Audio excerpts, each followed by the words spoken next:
Tan pobre do Racing e polo futuro do adestrador. Onte Son Veiga, ca derrota ante o Granada 74, acabou asubiado na malata. Comprensible, o equipo leva 10 semanas sen gañar.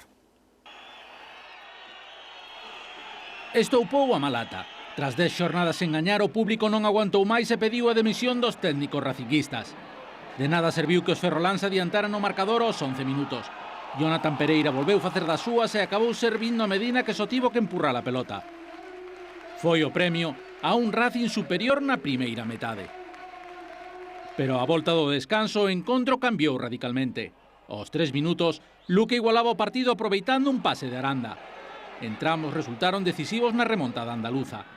Unha remontada na que foi determinante a expulsión de Chema Mato no minuto 66 por dobre cartón amarelo, a sexta no Racing nos 4 últimos partidos. Un minuto tardou o Granada en aproveitar a superioridade numérica. Aranda encara a Queco Piña e cae derrubado. Cartón amarelo por o porteiro e penalti que transforma o propio Aranda.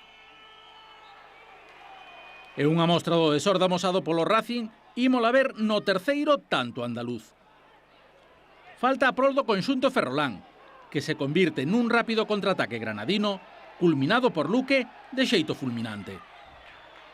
Nese mesmo momento, o público optou por marcharse. E os que quedaron tomaron a cos adestradores ante a mirada impasible do presidente Silveira. Eu teño que comprender a afición e bueno, eu estou moi enteiro e non teño forza de sobras para seguir.